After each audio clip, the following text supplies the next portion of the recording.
sun filtered gently through the large windows of the small, ivory-painted cottage nestled deep in the heart of Victoria Island. Emilia stood still for a moment, the dusting cloth limp in her hands, taking in the scent of lemon cleaner and aged wood. It had been a long, exhausting morning of cleaning, sweeping, and vacuuming, but for the first time in years, she felt a sense of control. The house was hers, bought with a good portion of her divorce settlement and a desperate need to begin again. Lagos was loud, alive, and unpredictable, but it was far from the haunting memories of her brief and destructive marriage to Peter. Peter had been everything she thought she needed: charming, attentive, affectionate. When they met, she had been vulnerable. Her parents had just died in a tragic skiing accident in London, and she had returned to Nigeria with nothing but grief and luggage. He had met her with flowers, promises, and the kind of attention that felt like healing. But it wasn't. Peter had been a performance artist of manipulation. The flowers wilted, the promises crumbled, and beneath the charm was a narcissistic man who thrived on control. The emotional wounds he left weren't visible, but they ran deep. And now, with trembling fingers and a fiercely beating heart, she had finally left. She had picked up the pieces and come to Lagos to start anew. She glanced outside, surveying the neat pile of dry leaves, paper, and dust she had gathered into a corner of the yard. Burning the dirt felt symbolic, therapeutic even. She needed to let go of the past, of pain, of Peter. Striking the match, she knelt beside the pile, watching the flame slowly catch and dance. But within minutes it turned wild. Too wild. The dry Harmattan breeze fed the fire hungrily, and the flames began to surge, licking at the grass and crawling toward the wall. Panic gripped her. She grabbed a bucket of water from inside the house, only to return and find the fire had already grown larger than her effort could contain. Before she could act, a dark figure burst through the hedges, his tall form commanding and urgent. He carried not one but two fire extinguishers, his eyes ablaze with something fiercer than the fire. In seconds, he tackled the flames with precision, dousing the growing chaos with powerful bursts of foam. Emilia stood frozen, water sloshing from her bucket, shame and disbelief washing over her. As the smoke cleared, he turned to her with a mixture of exhaustion and fury. "What were you thinking?" he barked. "Do you want to burn down the whole neighborhood?" She opened her mouth to explain, but couldn't find the words. "You need to be more careful and less careless," he continued, his voice sharp. "How exactly were you planning to put out that kind of fire with a bucket of water?" Emilia stared down at the now useless bucket in her hands, feeling like a scolded child. His tone sliced deeper than it should have. Her healing journey was fragile. She didn't need another man barking orders at her. "Don't tell me you're careless and dumb," he muttered, more to himself than to her. She froze. Who the hell was this man? With as much composure as she could muster, she said calmly, "Thank you for your great assistance, Mr." He straightened, brushing soot from his shirt. "Mr. Lucas, and make sure not to burn your house down along with mine. I live right next door." She nodded, biting back the sting of his tone. "Noted." He gave her one last pointed look and walked off through the hedge. Emilia watched him disappear before turning back into her house, her breath shaky but even. She didn't want trouble. She just wanted peace and a clean start. Emilia didn't speak of the fire incident to anyone, not that she had anyone to tell. She continued cleaning, scrubbing the floor, washing the soot off the edges of the walls. The smoke had left a faint mark, but the damage wasn't deep. The shame, however, lingered. She found herself thinking about Lucas, not just his scolding or the way he'd saved the day, but his eyes, sharp and serious, and the way he had moved with such command. Who was he really? She'd never been one to get distracted easily, but something about Lucas's presence had shifted something inside her. Maybe it was because he didn't seem to care who she was. He didn't flirt, he didn't charm, he judged and left. And maybe that was what unnerved her. Across the hedge, Lucas lounged on the edge of his bed, still in the shirt he had worn earlier, the scent of smoke and ash lingering faintly. It was well past midnight, and his room was dim, lit only by the blue light of the television playing something he wasn't watching.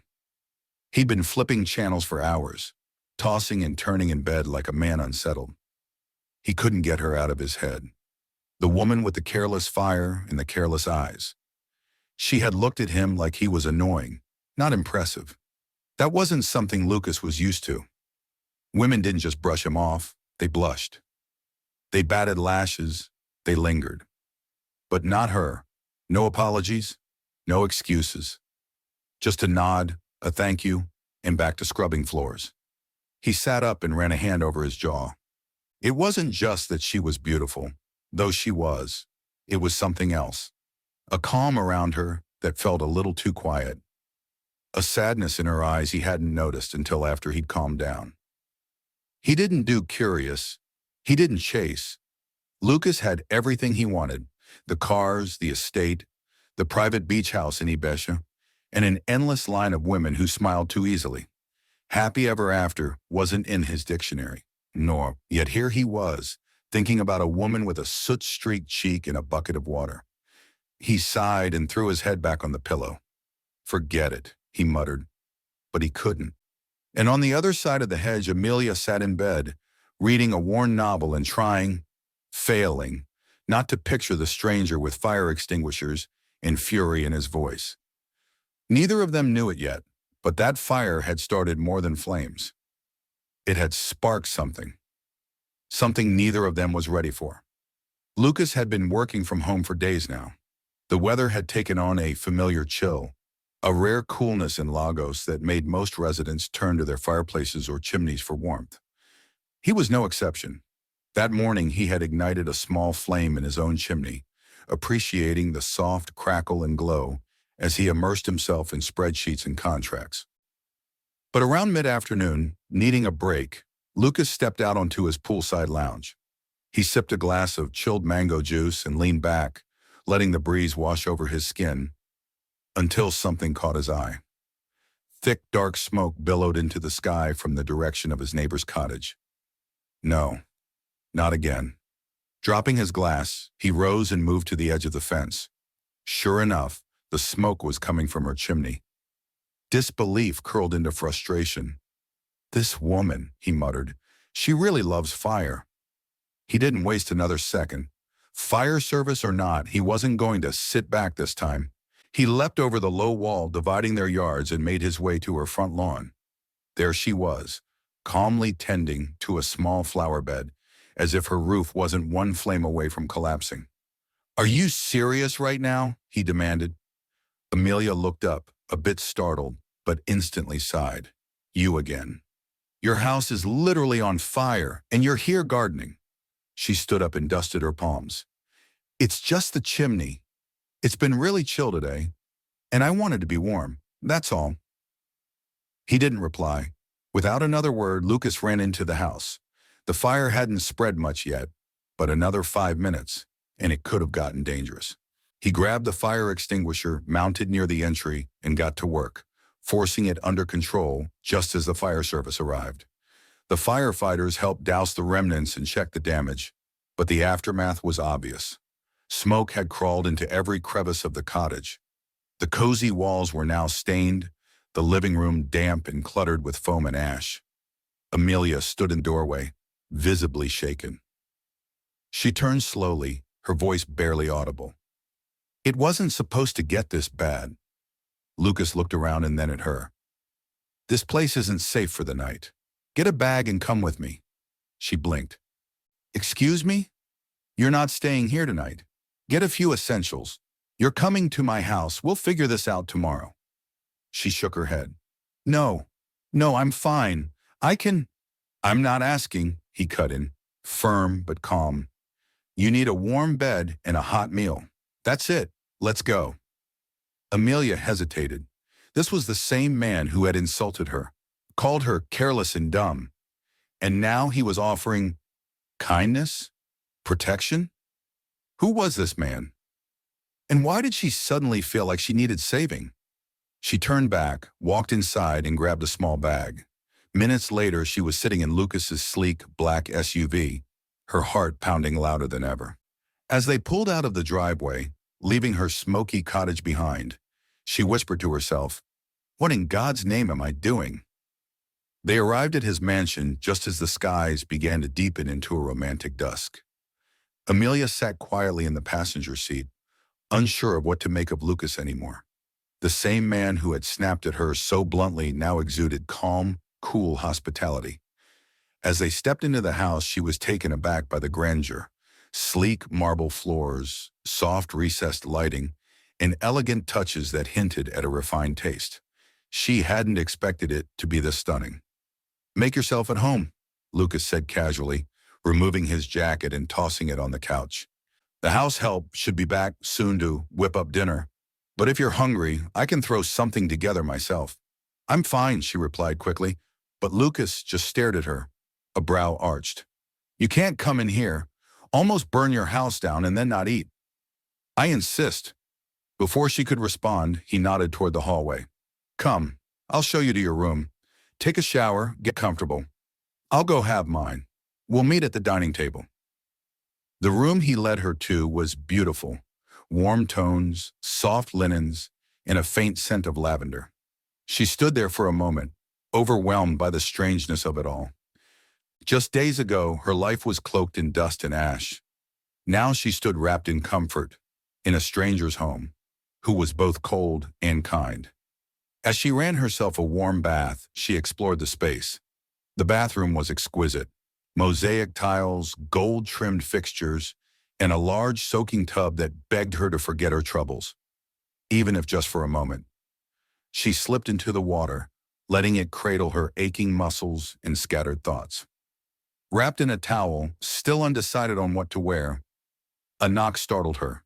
She assumed it was the house help returning to check on dinner, but when she opened the door, her breath hitched. It was Lucas. He looked freshly showered, the top buttons of his shirt undone, revealing the slightest hint of toned chest beneath. He was undeniably beautiful. For a moment, neither of them spoke. "I thought you were ready," he said, voice low and a bit amused, eyes flickering briefly across her towel-clad form. "But I'll wait for you at the dining table." She nodded awkwardly, and before she could speak, he added, "Don't take too long. Food's almost ready." Then he left, leaving her leaning against the door, her heart pounding. "This is a bad idea," she whispered to herself, shaking her head. Dinner was already set by the time she walked into the dining room, now dressed in a simple but elegant maxi dress she found in her overnight bag. Lucas was seated, a glass of wine in hand. A plate of steamy jollof rice and grilled chicken sat before him. "You clean up well," he commented. She offered a soft smile.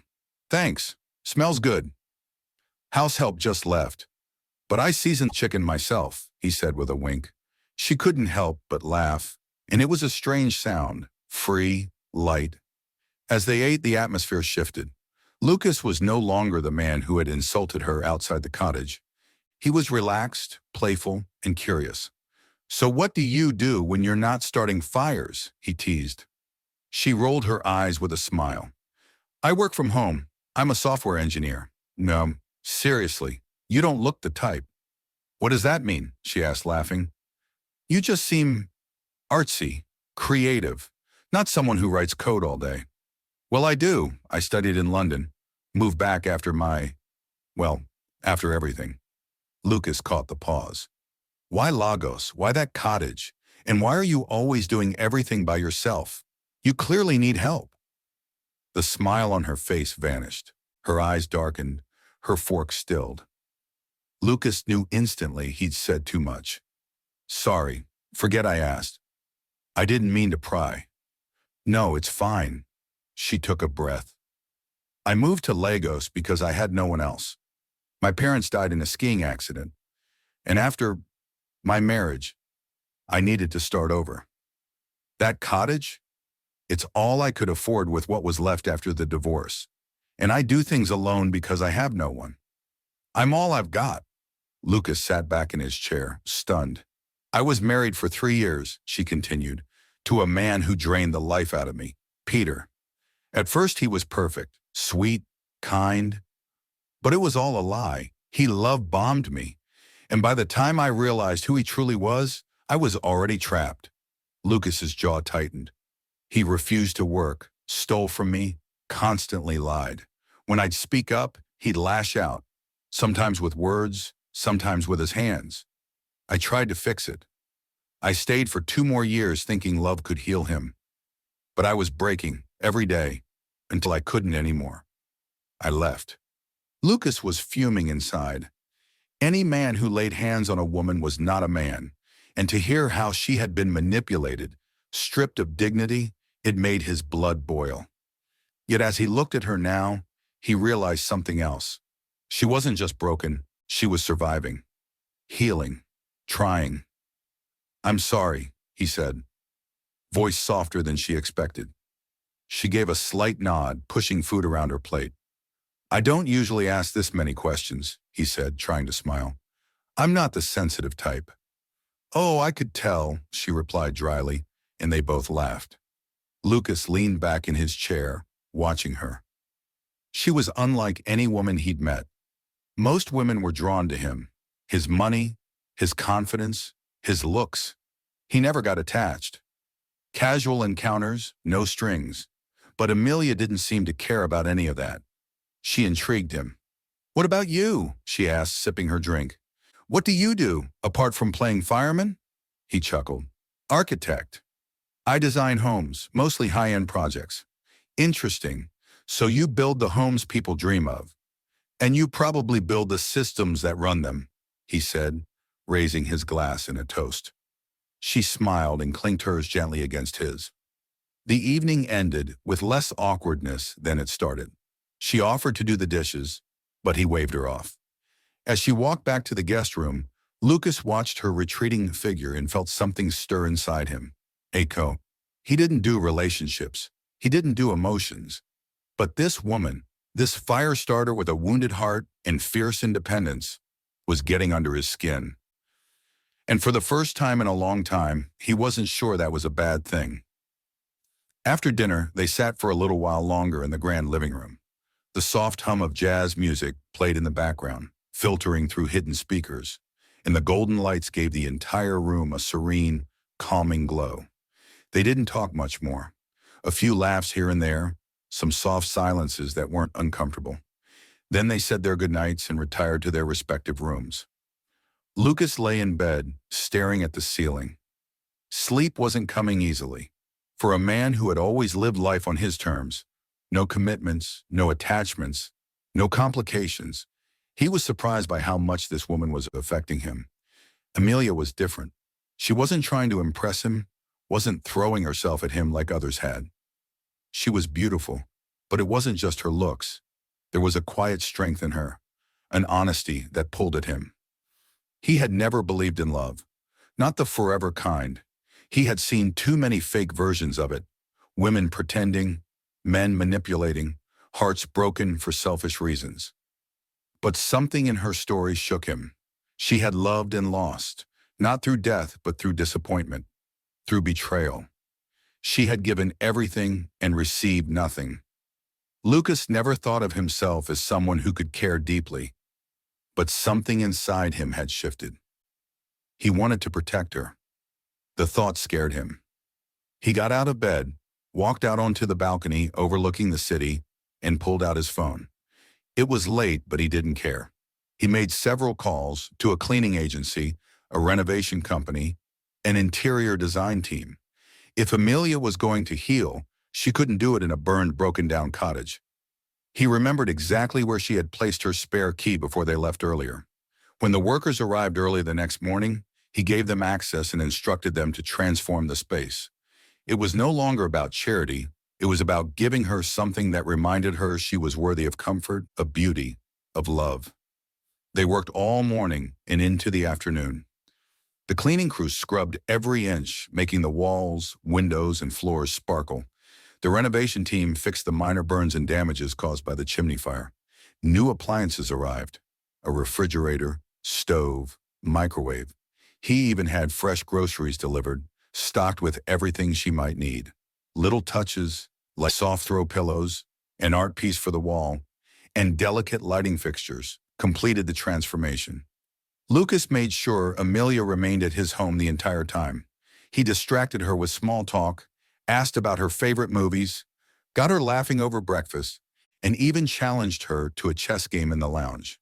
She was good, better than he expected. She beat him once, and he made a mental note to never underestimate her again. During those hours, Lucas found himself leaning into her presence more than he meant to. The way she tucked her hair behind her ear when she laughed, the calm in her voice, the sharpness of her wit. It was all becoming too familiar, too enticing. He noticed little things, how she always reached for the corner of her napkin to wipe her fingers delicately, how she hummed softly to herself when something amused her. By the time evening arrived, he said casually, "I think it's time to take you home." She was hesitant. "Are you kicking me out?" she teased. He smirked. "You'll understand when you get there." As they drove to the cottage, Emilia grew quiet. Something in his tone had been different. When they pulled into the driveway, she stared at the front door. Everything looked different. "Lucas, what did you do?" He didn't answer. "Go see for yourself." She got out slowly, unlocked the door, and stepped inside. The air smelled clean, like lavender and lemon. The lights flicked on to reveal freshly painted walls, gleaming wood floors, and her tiny living room transformed into a cozy haven. The kitchen sparkled with new appliances, soft lighting, and a vase of white lilies on the counter. Her jaw dropped. She stepped slowly through each room, touching surfaces, inspecting details. Her once bare bedroom now had fresh sheets, new curtains, and a plush rug beside the bed. In the bathroom, soft white towels were neatly folded, and even her toiletries were organized. It was perfect, too perfect. Tears welled up in her eyes. Not because she was ungrateful, but because she didn't understand why someone would do this. No one had ever done something so kind without expecting something in return. Suddenly, fear clutched at her chest. She turned on her heel and stormed out of the cottage, the front door slamming behind her. She drove straight back to Lucas's mansion. The gate opened, and she walked in without knocking, finding him exactly where she expected, by the poolside, stroking his dog. "Lucas," she snapped. He turned, eyebrows raised. "You had no right to let strangers into my house, to fix my house without my consent," she said, her voice shaking. He looked surprised but calm. "I just wanted to do something nice for you. I didn't ask you to, and now I feel like I owe you something in return." "I don't have anything to offer you," she spat. Lucas stood and walked toward her, the dog obediently staying behind. "Who did this to you, Em?" he asked softly. "Who made you believe that every act of kindness comes with a price tag?" She opened her mouth to argue but faltered. "I don't want anything from you," he said gently. "I just wanted to make you smile, to remind you that you matter, that you're worthy." She looked at him, tears clinging to her lashes. "No one has ever done something like this for me. Not without asking for something back," she whispered. "Then let this be the first," he replied. The moment stretched. Then without thinking, she stepped forward and hugged him. It wasn't romantic, not yet. It was raw and emotional. A girl finding shelter in a storm. He held her close and whispered against her hair, "You're worthy, Em, and I'll keep saying it until you believe it." She clung to him tightly, afraid of what it meant, afraid of how easily he made her feel safe. Deep inside her heart, something cracked open, a tiny light in the middle of her pain. For the first time in a long time, she felt hope. And Lucas, for the first time in forever, felt like he wanted to be the kind of man who could be someone's home. This wasn't just the beginning of healing. It was the beginning of something neither of them expected. It was the beginning of love. And neither of them was ready, but somehow it didn't matter. They had found each other in the fire, and maybe, just maybe, they would find healing in it too. The morning sun filtered through Emilia's freshly cleaned windows, casting golden rays onto her new floors and walls. The cottage looked nothing like it did before. It was warmer now, alive, like someone had infused it with hope. She stood by the window, fingers wrapped around a steaming mug of tea, still trying to grasp the reality of it all. Lucas had done this, not for praise or to gain her favor, just because he cared. That thought alone unsettled her in ways she wasn't ready to confront. She was about to head outside to tend to the small flower bed when a sudden knock jolted her. It was firm, too firm. Not Lucas, not a delivery man, not someone from the neighborhood. Her breath caught in her throat. She opened the door slowly and froze. Peter. He stood there thinner than before, eyes sunken and desperate. His once neatly groomed hair now clung to his forehead, greasy and unkempt. He wore a shirt that looked 2 days old and shoes that had clearly seen better times. "Emilia," he breathed, his voice hoarse. "Thank God I found you." She didn't move, couldn't. Her hands tightened around the doorframe.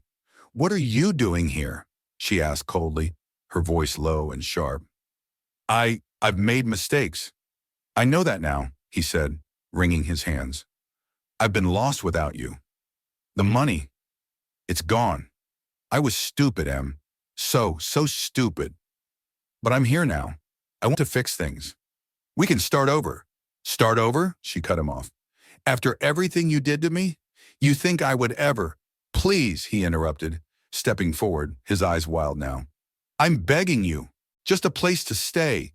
A meal. I'm not asking for much. You were always good to me." She backed away instinctively. "No, Peter, this chapter is closed. I'm not that woman anymore."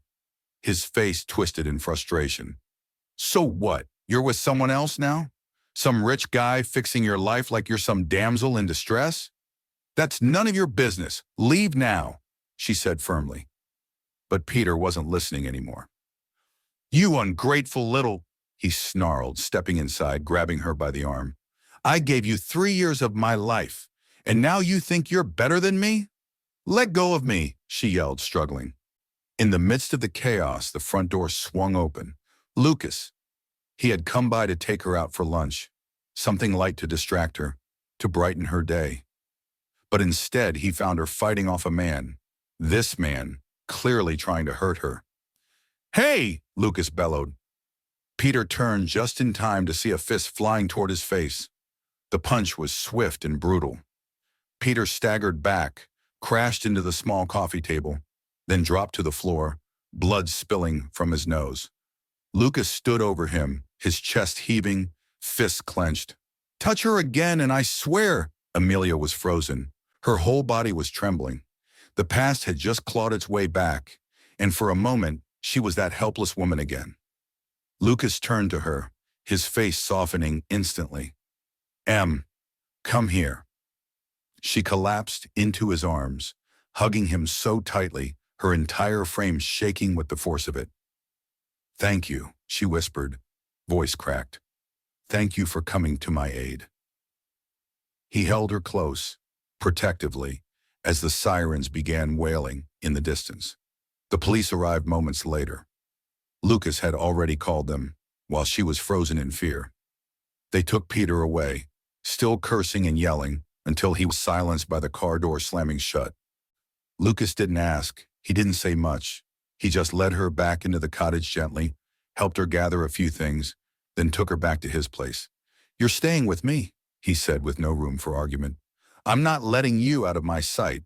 She didn't protest this time. The shock had dulled her pride. That night, Emilia sat on the sofa in one of Lucas's oversized hoodies, wrapped in a blanket, staring at the dancing flames in his fireplace. He sat across from her, silent but watchful. She looked smaller than usual, fragile even. The strong, sharp woman he had seen over the last few days was now buried beneath a blanket of fear and flashbacks. "I thought I was free," she murmured suddenly. "I thought I left that nightmare behind. I thought he'd let me go." Lucas walked over and sat beside her.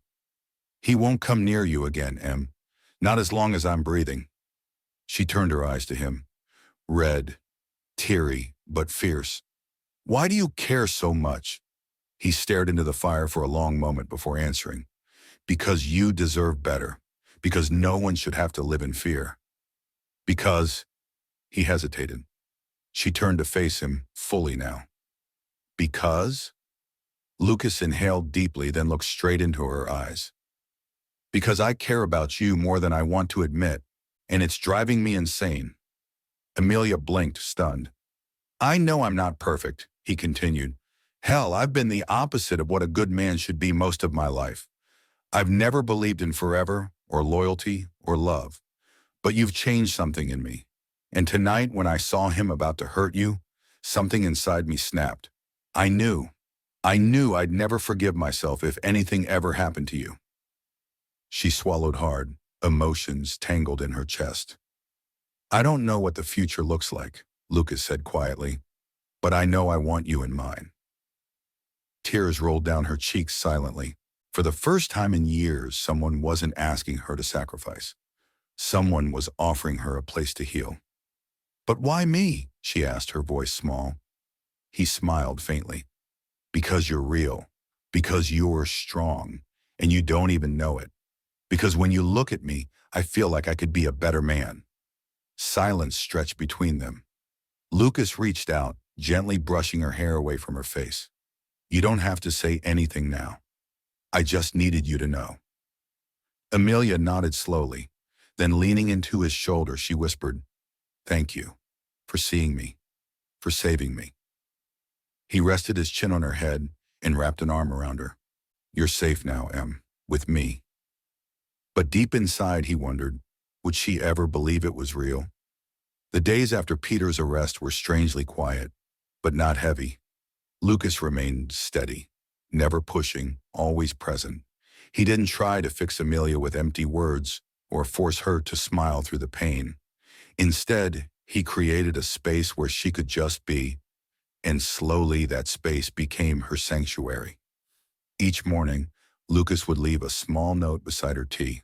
Sometimes a quote, sometimes a silly line like, Today is a no-crying day, unless we cry from laughing. She'd smile at them. Little by little, her heart unclenched. One evening, the sky blushed in orange and lavender, and Lucas walked into the guest lounge looking for her. He found the room empty, but something caught his eye. An old leather folder peeking from beneath a throw blanket. Curious, he picked it up and opened it.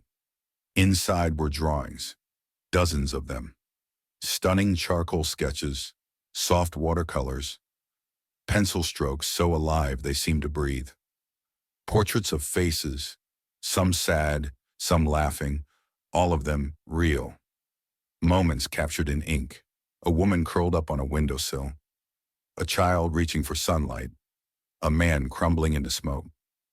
Lucas sat down slowly, flipping through them, one by one, completely transfixed. He didn't hear her walk in until her soft gasp cut through the air. You weren't supposed to see that, she said, startled. He looked up, brows raised. Why not? Because... She wrapped her arms around herself. They're nothing, really. Just a hobby.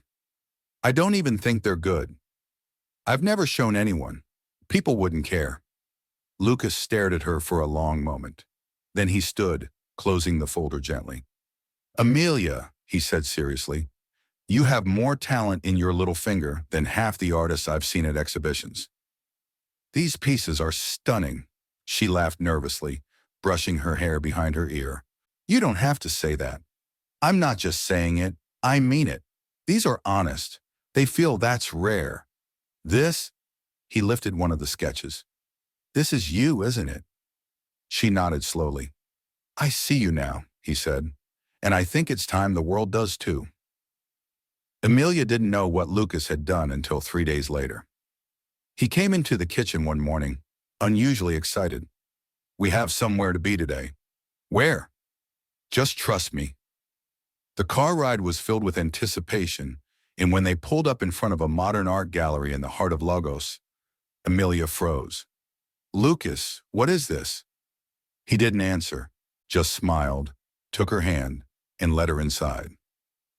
The moment they stepped through the doors, her breath caught in her throat, her art. Her pieces, framed, hanging on the walls, spotlit like treasures. Each one labeled simply, and untitled. People were walking through, stopping in front of them, admiring them. discussing them. "What did you do?" she whispered. "I called in a favor. A friend of mine owns this gallery. I showed him your folder, and he nearly lost his mind. He curated this overnight, told me he'd never seen anything so raw and real in years." "But why?" she asked, eyes brimming with tears. "Because I wanted you to see yourself the way I see you. Talented, special, enough." She didn't speak. She couldn't.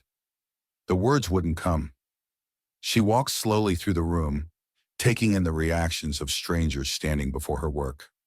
Some took pictures. One older woman wiped away tears after studying a portrait of a young girl holding a wilted flower. Then the gallery owner approached with a smile. "Miss Emilia, I have good news. Every single piece has been sold." Her knees almost gave way. What?" Lucas held her hand tighter. "People care, Emilia. They see you. They feel you." Tears spilled from her eyes, but this time they weren't from fear, heartbreak, or regret. These were tears of release, of recognition, of healing. And standing there in that warm gallery full of strangers, moved by her soul on paper, she realized something. She trusted him. Lucas didn't just tell her she was worthy. He proved it. He didn't want to own her, fix her, or take from her. He wanted her to be fully, bravely, beautifully. She turned to him and with her heart pounding whispered, "I think I'm falling for you, Lucas." He smiled, brushing a strand of hair from her face. "Good," he said gently, "because I've already fallen." And just like that, the girl who once thought she was too broken to be loved found her person in the most unexpected way. Through art, through kindness, through being seen, Emilia stood in the gallery long after most of the visitors had left. It had felt like a dream, people marveling at her work, pointing, discussing, admiring. A woman had even asked if there were prints available for sale. By the end of the night, every single piece had been sold. Every single one. She kept staring at the empty spaces on the walls where her drawings had been just hours earlier. Lucas watched her silently from the corner, leaning against the wall, hands tucked into his pockets, giving her room to feel everything. When she finally turned toward him, her expression said it all: overwhelmed, grateful, humbled beyond words. She walked to him, slow and sure, and when she stood in front of him, she didn't say, "Thank you," this time. She wrapped her arms around his waist, buried her head in his chest, and just stood there. Lucas held her. No words needed. That night, back at the house, Emilia couldn't sleep. Her mind kept replaying the gallery, the way people reacted, the pride in Lucas's eyes. She hadn't believed in herself in years. That kind of belief had been beaten out of her emotionally, by life, by Peter, by disappointment. But Lucas had handed it back to her without asking anything in return. She got out of bed and walked quietly toward the poolside, the moon glowing across the water. Lucas was already there, as though he'd known she'd come. He looked up and smiled gently. "Couldn't sleep?" She shook her head, walking to him. There's something about silence that suddenly feels beautiful. They sat together. She rested her head on his shoulder, and after a long pause, she whispered, "You made me feel seen. I don't think I've ever felt that before." He looked down at her. "That's all I ever wanted to do, Em." "I was scared," she admitted. "Still am." "So am I," he replied. "But I'm done running." She looked at him, heart pounding. The quiet between them grew warm. "I think," she hesitated, her voice trembling slightly. "I think I'm falling for you." His eyes didn't waver. "I've already fallen." She smiled, a tear slipping down her cheek, and he wiped it gently with his thumb. Then, slowly, carefully, he leaned in and kissed her. Not rushed, not hungry, just deep and tender.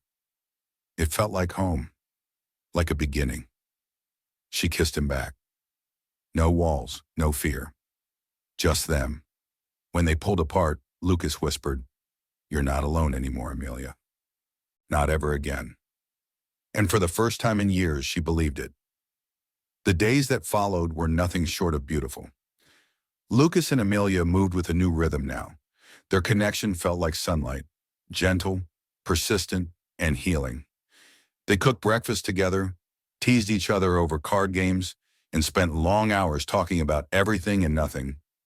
She started painting again, and he would sit nearby just to watch her work. It was quiet magic, the kind that settled into your bones. But just as peace was becoming familiar, the past came knocking again. It was a cloudy Thursday afternoon when Emilia received a letter. No return address. Just her name, scrawled in hasty ink.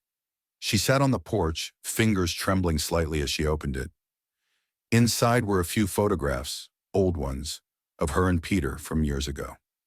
But something else was tucked between the photos, a handwritten note.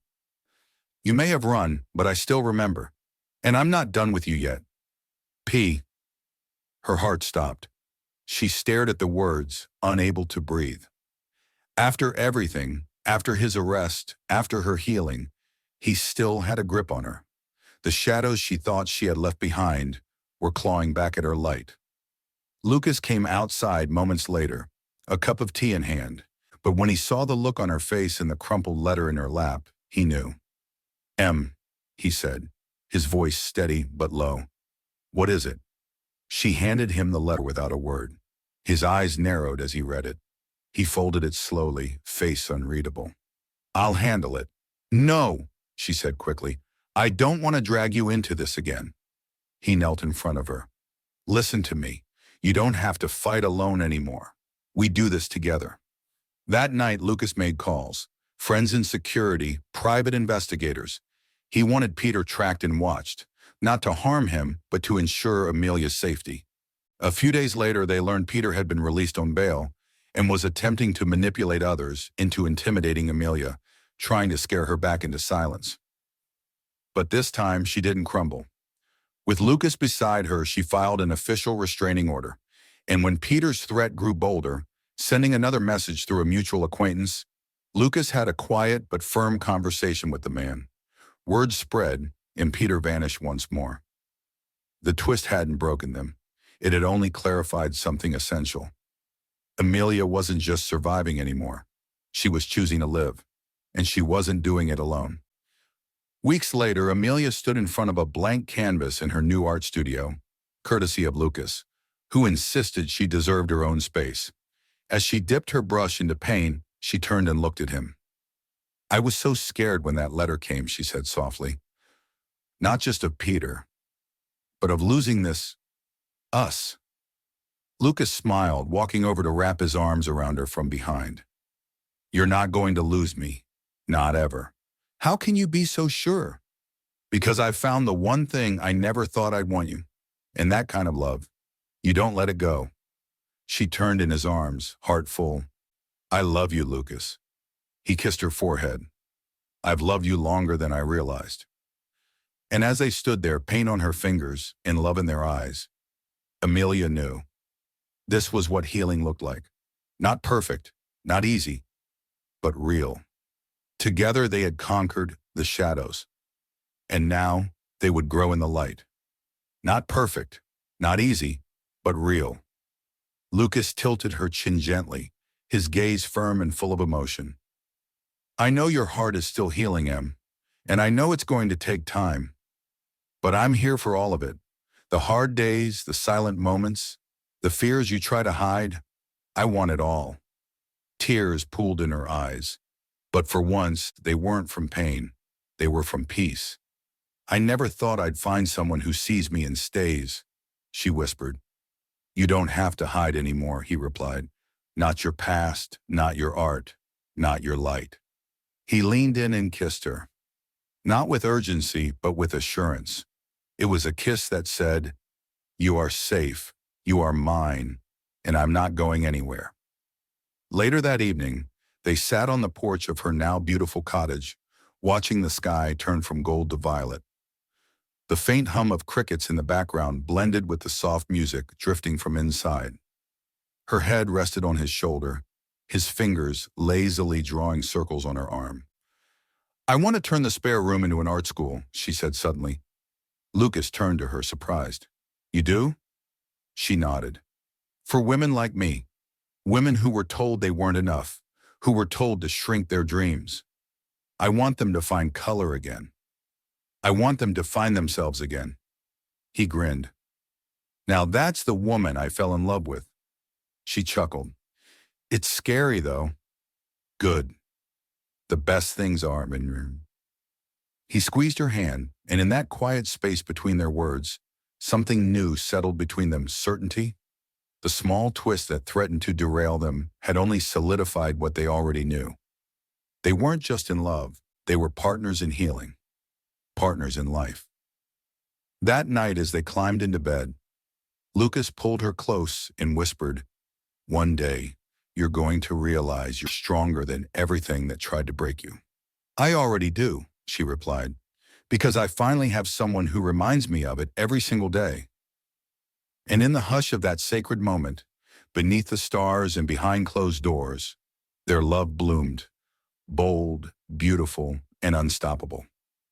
A few weeks had passed since the storm, since Lucas had held Emilia in his arms and reminded her of who she truly was. Life had slowly settled into something that resembled peace, beautiful, ordinary, and yet extraordinary in its own way. Lucas, once the man who kept emotions buried under layers of charm and detachment, was now the man who made breakfast every Sunday morning, who paused meetings to send Emilia silly memes, who walked her through art galleries and made her feel like her presence could silence a room. Emilia, the woman who once thought love was pain and silence was safety, now laughed freely, kissed him in public, and planned community art sessions from the once dusty spare room in her cottage.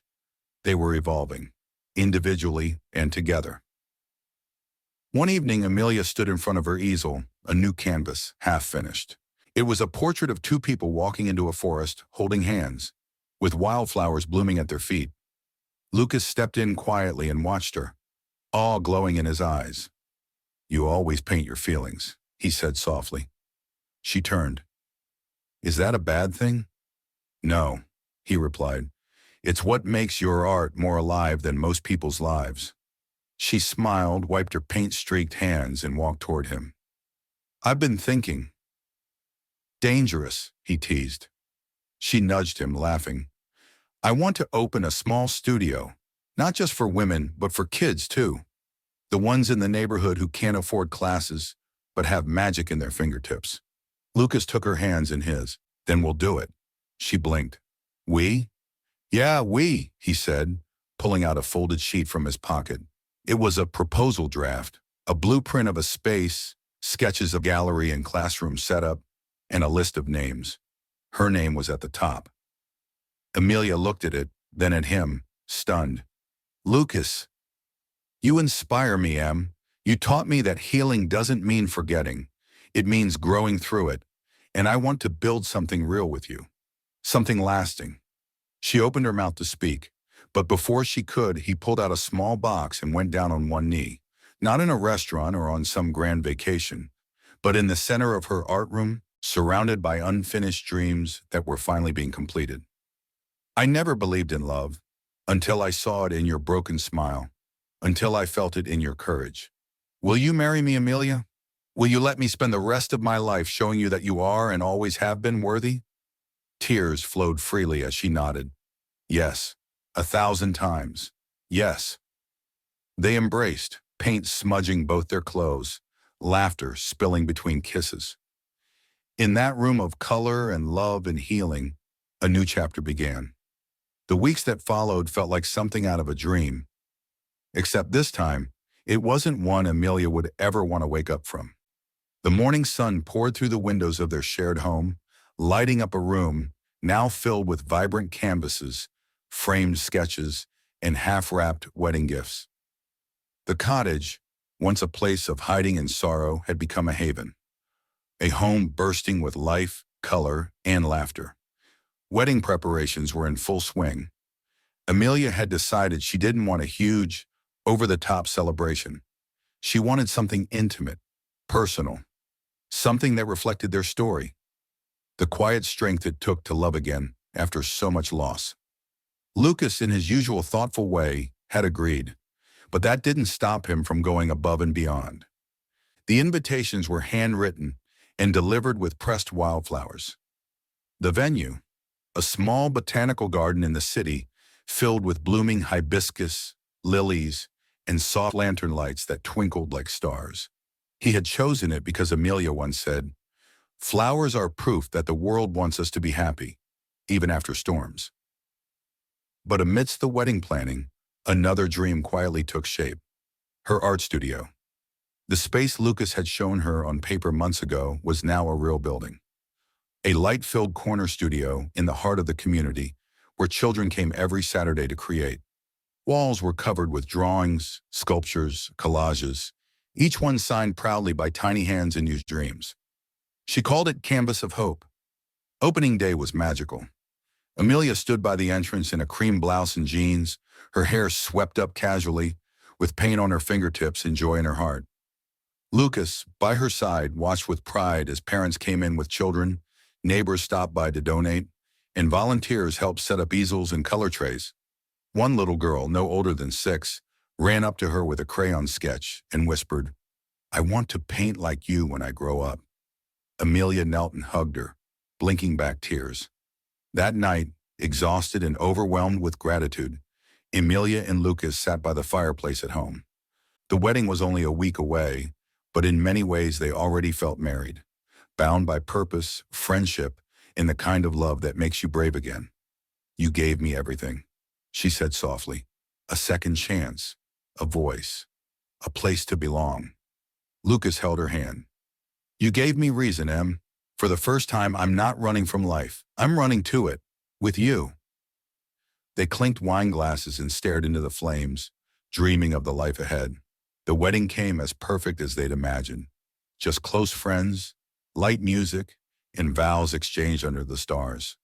Emilia wore a simple, elegant gown with hand-painted flowers at the hem, a touch she added herself. Lucas couldn't take his eyes off her, not once. And when he kissed her that night, under the canopy of fairy lights, everyone knew. This wasn't just a love story. This was a testimony of healing, of choosing love again, of rising from the ashes with color in your hands. As the guests danced and the night deepened, Emilia looked around, at the people who came to celebrate, at the man who chose her every day, and at the life she had built from scratch. She smiled. Her story wasn't just about pain anymore. It was about power, about fire that no longer burned, but warmed. The end. Dear viewers, what lesson did you take away from this dramatic tale? We would love to hear your thoughts in the comments below. 1.